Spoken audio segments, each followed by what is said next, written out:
Na semana passada, estudamos sobre os inimigos de Cristo. Falamos sobre as potestades do ar. Falamos sobre a hierarquia do mal. Falamos sobre o papel de Satanás no comando do seu exército maligno. Tratamos sobre a carne e o mundo, que junto com Satanás constituem-se nos três grandes inimigos do corpo de Cristo. Os três grandes inimigos do cristão. E hoje nós estaremos analisando as armas que temos para combater esses inimigos e como utilizar essas armas na guerra contra o mal. Vamos juntos aprender um pouco mais sobre as armas do cristão.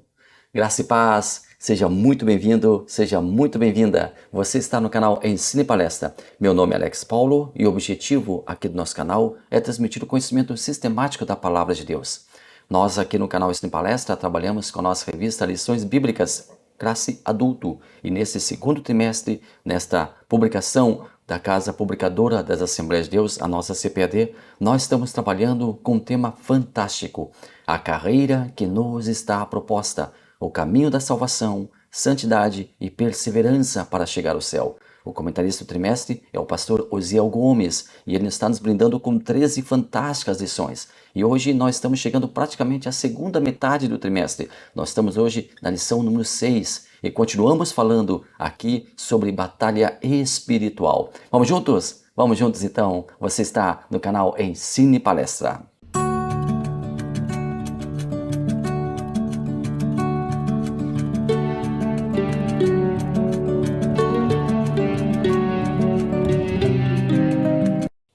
Lição número 6, as nossas armas espirituais. O nosso texto áureo está na segunda carta de Paulo aos Coríntios, capítulo 10, versículo 4. Porque as armas da nossa milícia não são carnais, mas sim poderosas em Deus para a destruição das fortalezas.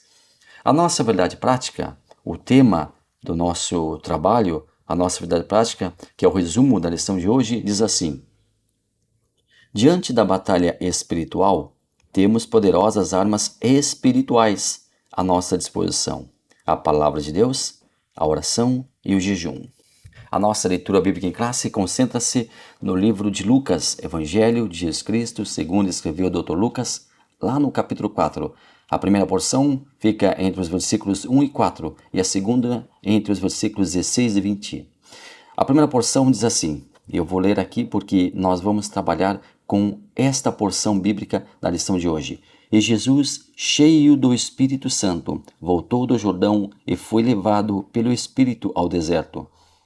E 40 dias foi tentado pelo diabo, e naqueles dias não comeu coisa alguma, e terminando eles, teve fome. E disse-lhe o diabo: se tu és filho de Deus, dize a esta pedra que se transforme em pão.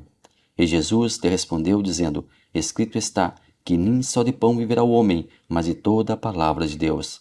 E chegando a Nazaré, onde fora criado, entrou num dia de sábado, segundo o seu costume, na sinagoga, e levantou-se para ler. Aqui nós já estamos entrando na segunda porção do nosso texto, leitura bíblica em classe, onde nós temos aqui duas passagens, nós temos duas análises sobre a vida de Jesus, dois episódios da vida de Jesus. O primeiro, a sua tentação, logo depois de ser batizado, e a segunda, quando ele estava lendo ali com os doutores, ali quando estava falando com os doutores um trecho da palavra de Deus, a qual falava a seu respeito. A lição de hoje tem como então dois panos de fundo. Tem esse pano de fundo do deserto e tem o pano de fundo de Jesus na sinagoga. Nós iremos deter a lição de hoje, vamos abranger todos os tópicos da lição de hoje, concentrando-nos aqui no episódio da tentação no deserto. Nós vamos falar aqui dos pormenores desse episódio. Mas antes, deixa eu falar para você aqui quais são os nossos tópicos e subtópicos para a lição de hoje. Nós temos 3 tópicos a vencer aqui na lição de hoje. As armas do crente, vai falar sobre as armas e nós vamos falar muito sobre essas armas. E essas armas, elas são aquelas usadas por Jesus Cristo lá na tentação do deserto. As estratégias do inimigo. Bom, aqui nós falamos na semana passada. Na semana passada, nós também falamos sobre o subtópico 3, o chefe de toda a força do mal.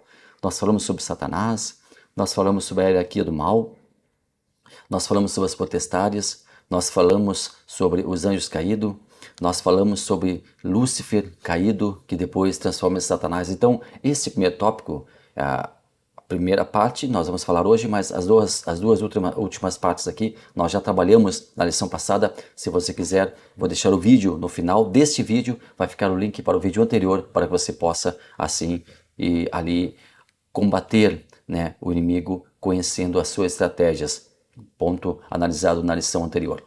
O nosso segundo tópico, as 3 armas espirituais do cristão: a palavra de Deus, a oração e o jejum. Vamos falar sobre cada uma delas. Vamos falar sobre 3 armas e cada uma delas nós trataremos aqui. A lição também traz o tópico 3, Jesus Cristo, o nosso maior modelo, vencendo o diabo com a palavra, vivendo em oração e vivendo em jejum. Também vamos falar aqui sobre esses 3 itens. Vamos então ao episódio da tentação de Jesus. E aqui nós vamos abarcar todos os tópicos que nós já mencionamos aqui. O ambiente que cerca o contexto. Jesus recém fora batizado. Embora não tivesse pecados, nós sabemos que o seu propósito era dar exemplo para a posteridade. Jesus não precisava ser batizado, porém ele fez questão de fazê-lo, fez questão de sê-lo para dar a nós exemplo. No episódio do batismo de Jesus, algo impressionante acontece. A manifestação da Trindade. Nós sabemos, você também sabe, que a palavra Trindade não está na Bíblia, mas nós vimos ela acontecer em loco, aqui na tentação de Jesus. Em outros locais, em outras passagens também acontece, mas nós vamos centrar aqui no deserto onde houve a manifestação da Trindade. Nós temos uma passagem que nos deixa isso muito claro. Está lá em Lucas, capítulo 3, versículos 21 e 23. E aconteceu que como todo o povo se batizava, sendo batizado também Jesus, orando ele, o céu se abriu. E o Espírito Santo desceu sobre ele em forma corpórea, como uma pomba. E ouviu-se uma voz do céu que dizia: Tu és o meu filho amado, em ti me comprazo. E o mesmo Jesus começava a ser de quase 30 anos, sendo, como se cuidava, filho de José e José de Eli. Aqui nós temos que analisar esse contexto. Jesus orou. E essa oração foi um marco divisor, pois estaria iniciando aqui a missão do Filho de Deus na Terra. Jesus estava com quase 30 anos e o seu ministério durou cerca de 3 anos e meio. A lei previa que com 30 anos os levitas entrassem para o seu serviço especial. Está lá em Números, capítulo 4, versículo 3. Jesus, ele saiu das águas após ser batizado. O Filho, o Espírito Santo vindo como pomba sobre a cabeça de Jesus. Deus, o Pai, falando. Então aqui nós temos a Trindade junta em uma mesma cena. Jesus ele tinha plena convicção de sua missão entre os homens. Aqui Jesus recebe de Deus a palavra: Tu és o meu filho amado. Preste atenção, Tu és o meu filho amado. E é justamente essa a condição de filho de Deus que o diabo vai interpelar lá no deserto. O êxtase ministerial. Jesus estava vivenciando uma felicidade muito grande, porque ele via a presença do Pai e do Espírito Santo. E isso era fantástico. Os 3 reunidos em prol de uma missão: salvar a humanidade. Era um momento muito especial e célebre. A ida para o deserto. O deserto ficava literalmente acima do Rio Jordão, nos montes da Judéia. Não se sabe muito bem onde foi exatamente que aconteceu a tentação de Jesus. Jesus foi para o deserto impelido ou conduzido pelo Espírito Santo. Jesus está em um ambiente maravilhoso. O Jordão, o local do batismo, a descida do Espírito Santo, a voz de Deus falando, a confirmação da sua missão, a alegria de estar no centro da vontade de Deus, o prazer de ser revestido para uma grande missão. E isso muda completamente com a sua ida para o deserto, porque agora ele estaria em um ambiente sombrio, pela simples presença de um ser indesejável que o estava à espera. Lá em Mateus 4:1 diz assim: Então foi conduzido Jesus pelo Espírito ao deserto para ser tentado pelo diabo. Qual é o papel do Espírito Santo na missão de Jesus? O Espírito Santo teve papel ativo no ministério de Jesus. Note que não houve a separação da Trindade. Quando ficou acertada a vinda de Jesus à Terra, ele não veio sozinho. Pai e Espírito Santo não o abandonaram, estavam juntos com Jesus. Jesus encarnado, o Filho encarnado, o Pai e o Espírito Santo continuavam com ele, porque Pai, Filho e Espírito Santo são Deus. E Deus é onipresente, está em todos os lugares.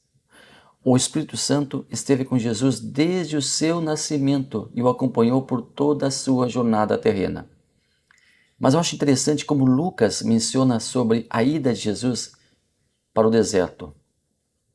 Lucas 4:1.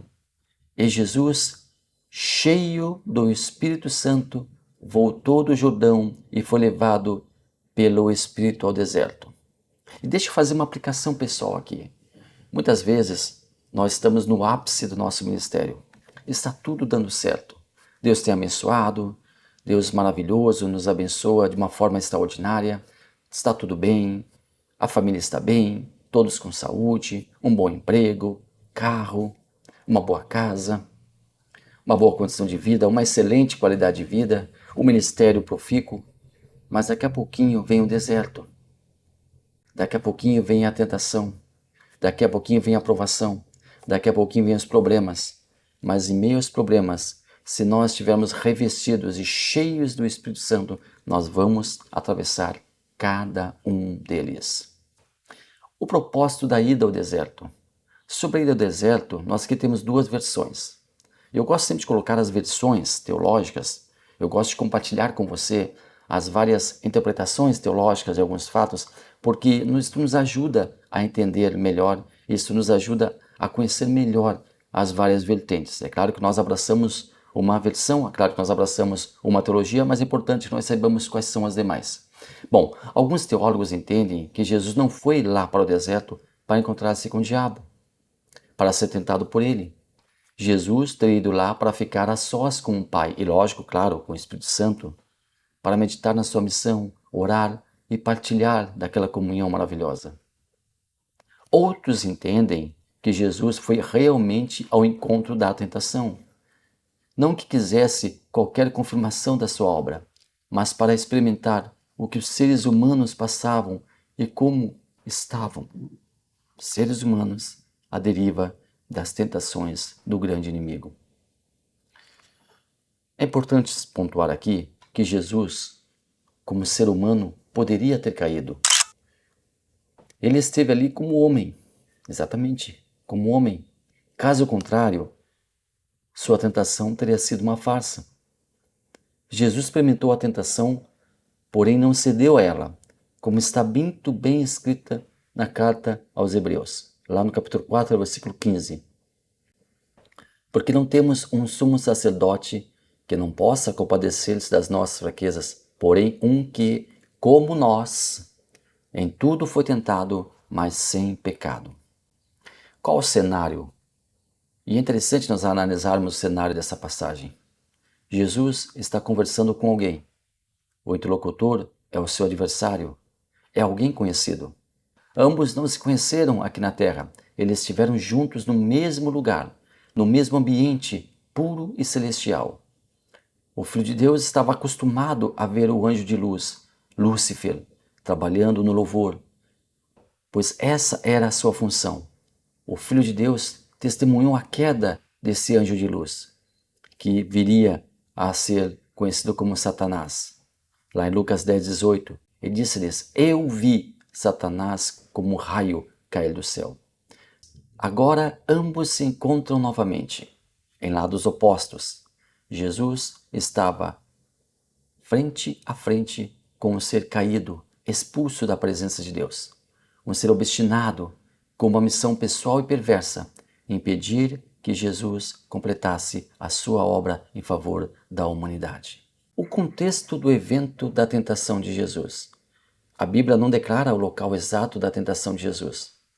Os estudiosos concordam que seria um local despovoado da Judéia. Seria o mesmo lugar onde João Batista iniciou o seu ministério. Jesus foi levado pelo Espírito Santo ao deserto, mas o agente tentador, o agente que o tentou, foi Satanás. Jesus sofreu as tentações como homem. Se o inimigo soubesse que Jesus estava ali com seus atributos divinos, não perderia tempo, pois saberia que ele seria invencível, mas sabia que Jesus estaria ali com seus atributos humanos. Então Jesus esteve à mercê da tentação. Jesus possuía a mesma natureza humana, a mesma nossa natureza humana, mas Jesus não possuía a natureza pecaminosa, pois essa foi uma herança de Adão. E Jesus, ele foi gerado por obra do Espírito Santo. Cada pessoa que nasce, nasce com a natureza pecaminosa. Cada pessoa que nasce, nasce com esse pecado hereditário. Mas Jesus não nasceu através de uma relação humana. Ele nasceu através do Espírito Santo que fez com que ele nascesse. E a Virgem Maria, ela deu à luz a Jesus. Depois ela teve outros filhos, mas quando deu à luz a Jesus, ela era virgem. Interessante e muito importante nós pontuarmos isso. Jesus estava sendo tentado em forma humana. Uma pergunta que se faz: Jesus ficou 40 dias sem comer e sem beber? Não, ele ficou 40 dias sem comer, sem ingerir alimento sólido. Agora, água ele bebeu. Por quê? De novo, Jesus estava ali como um homem, e um homem sente sede. Um ser humano não poderia ficar 40 dias sem beber. Lembre que Saulo, quando esteve ali chegando a Damasco, ele ficou 3 dias cego e também 3 dias sem comer e sem beber. E a Bíblia vaticina, Saulo ficou 3 dias sem comer e sem beber. Agora Jesus não ficou 40 dias sem beber. Jesus ficou 40 dias sem comer, porque a Bíblia fala que depois dos 40 dias teve fome. Satanás tentou Jesus em áreas distintas. Tentou contra a pessoa humana de Jesus. Jesus estava faminto, era humano naquele momento. Uma vez que veio ao mundo completamente Deus e completamente homem, a fome é uma das maiores carências que pode sofrer uma pessoa. Aliado à fraqueza da fome, o inimigo também questiona Jesus sobre a possibilidade desse, sendo Deus, poder suprir para si alimento, mesmo estando no deserto. Deveria usar o seu poder divino para saciar sua debilidade humana. Satanás, ele tentou Jesus contra a identidade de Jesus. O inimigo atacou a identidade de Jesus, questionando o fato de ele realmente ser o Filho de Deus. Lembre-se, lá no deserto, o Pai falou: "Este é o meu Filho amado". Então Jesus tinha plena convicção, mas aqui o diabo tentou colocar em xeque a identidade divina de Jesus. Algo muito interessante no episódio da tentação de Jesus é quando o inimigo diz assim: "Tudo isso te darei, se prostrado me adorares", dizendo que tudo que Jesus estava vendo, que Jesus estava contemplando com seus olhos, era seu. O inimigo declarou ter recebido a possessão do planeta. E ele não mentiu. Uma vez que ao pecar no jardim, Adão inconscientemente passou a possessão de sua guarda, a guarda que tinha da natureza, da criação, para o inimigo de Deus, que o havia tentado na forma de uma serpente. E Jesus, quando morre na cruz do Calvário, toma de volta essa escritura. O inimigo de Deus sempre quis ser adorado. Queria ser adorado pelos anjos no céu, uma vez que seu orgulho e prepotência queriam que ele fosse semelhante a Deus. O seu orgulho, a sua arrogância, a sua prepotência queria fazê-lo semelhante a Deus. E ele quis ser adorado pelo próprio Filho de Deus aqui no deserto. E ainda vai querer ser adorado lá na grande tribulação, quando assentar-se no trono do templo lá em Apocalipse. Está escrito: "E a Israel irá então se dar conta de que não estará diante do Messias, mas de um impostor, e clamará por socorro, e Jesus Cristo então virá para socorrer a nação de Israel." Agora nós entramos no centro da nossa lição, as armas que Jesus utilizou e as armas que nós devemos também utilizar. Primeira arma utilizada por Jesus: oração. Jesus orou e orou muito. Aliás, aqui é importante salientar que muitas pessoas questionam o porquê de Jesus, sendo o Filho de Deus, o Messias prometido, por que ele precisava orar? Orar para quê se ele é o Filho de Deus? Aliás, ele era Deus. Acontece que devemos ter em mente algo muito importante e vamos de novo reprisar aquilo que nós já falamos, porque é importante deixar muito bem patente. Jesus esteve aqui na Terra com uma dupla natureza, a humana e a divina. Quanto à natureza divinal, ele abriu mão de muitos privilégios para estar aqui vivenciando a vida de uma pessoa comum. Em relação à tentação que sofreu no deserto, se ele não sentisse fome, por exemplo, não haveria por que ser tentado. Seria apenas um teatro. Mas não, ele padeceu de uma carência humana, o alimentar-se. Ao abrir mão do alimento, ele estava experimentando uma sensação do homem, uma sensação de privação do ser humano. Jesus estava na dependência do Pai. Quando Cristo habitou conosco, ele fez questão de deixar claro que ele e o Pai estavam em perfeita sintonia. Jesus nunca perdeu seu contato com o Pai. E esse contato, esse elo de ligação entre o Pai e o Filho era a oração. Jesus orou muito. Jesus orou no seu batismo, antes da escolha dos apóstolos, na sua transfiguração, momentos antes da sua morte, um momento particular com Deus. Ele orou intercedendo.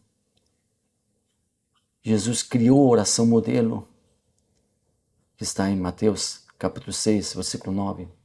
Ele implantou a oração sacerdotal, que está em João capítulo 17, versículo 1. Jesus orou muito. Segunda arma de Jesus contra o inimigo, jejum.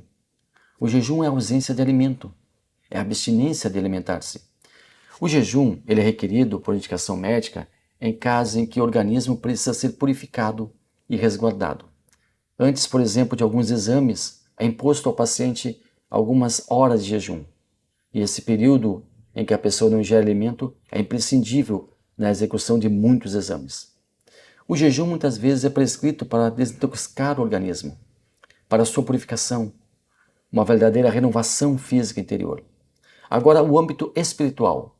No âmbito espiritual, o jejum é aplicado em um processo também de purificação, também física, pela falta de digestão do alimento, mas é acompanhada essa privação. O jejum é acompanhado por períodos de oração, leitura e estudo da palavra de Deus. Ou seja, existe aqui uma conciliação entre o físico e o espiritual. Aliado à falta deliberada do alimento, também existe a necessidade desse sacrifício vir acompanhado de oração, de leitura, de estudo da palavra de Deus. Eu quero dar uma dica para você aqui, como fazer um jejum de qualidade. Para começar, o jejum tem que ter um sentido. O jejum precisa ter uma meta a ser cumprida. Jejuar por si só não tem o mínimo sentido. Ficar sem comer, ficar sem beber, ou ambos, por um período de tempo, pode e é salutar para o corpo, desde que, logicamente, que não comprometa a integridade física da pessoa, desde que, logicamente, tenha uma supervisão médica. Se o objetivo do jejum, da abstinência, for o princípio de uma vida saudável, respeitando os limites do corpo, ótimo. Agora, se for a partir do âmbito espiritual, aí nós temos que ter algo em mente.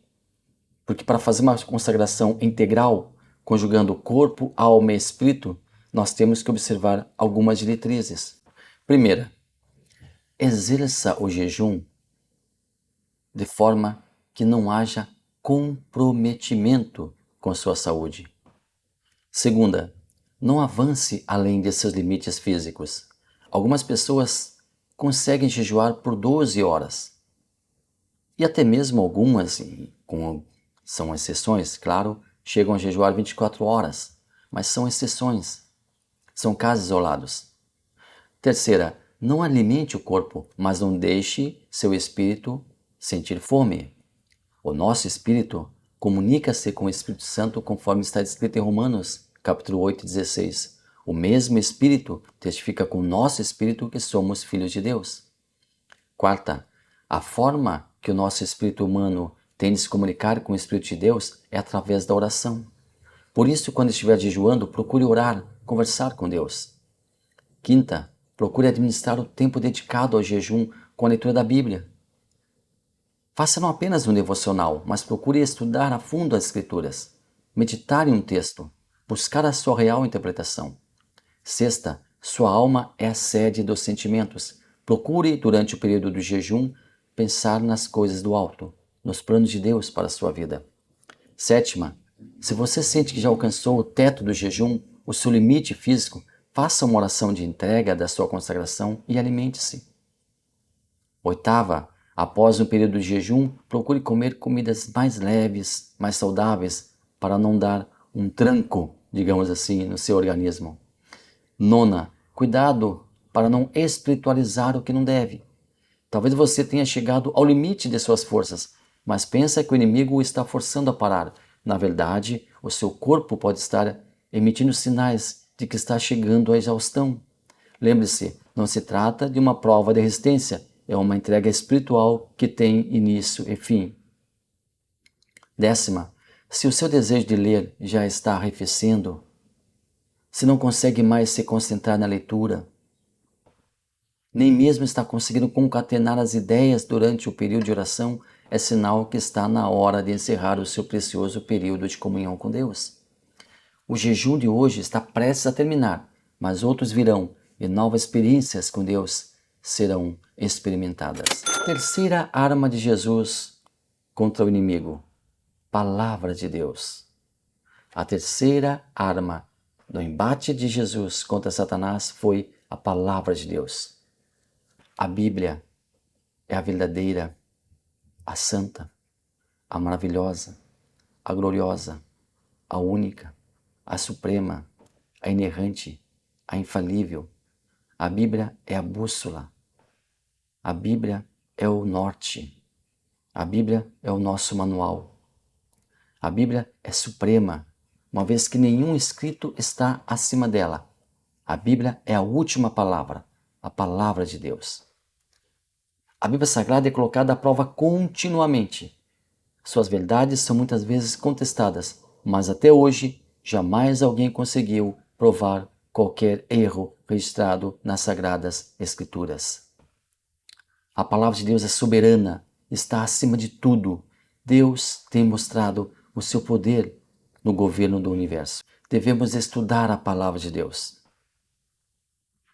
Jesus, ele estava com a palavra de Deus no seu coração e na sua mente, ao recitar para o inimigo sobre as Escrituras. Nós devemos ter a palavra de Deus na nossa mente, no nosso coração, guardar a palavra de Deus para não pecar. Muito antes, pelo contrário, para sermos livres do pecado, através de uma consagração, através do cuidado que nós temos no nosso processo de santificação. Nós devemos ter a palavra de Deus no nosso coração, para que essa seja uma preciosa arma aliada ao jejum e à oração, para nós vencermos as artimanhas do inimigo. E também para ajudar outras pessoas a vencer tais artimanhas. Devemos ter a palavra de Deus na ponta da língua, como Jesus tinha, quando teve aquela disputa ali no deserto contra Satanás. E devemos ter o nosso coração. Devemos amar a palavra de Deus. Devemos ter apreço pela palavra de Deus. E saber que através da palavra de Deus nós combateremos as hostes infernais da maldade. Muito obrigado a você que esteve até aqui conosco. Muito obrigado pela sua audiência. Se você gostou do vídeo, espero que tenha gostado. Espero que tenha sido útil para você. Espero que tenha sido proveitoso para você. Comente o vídeo.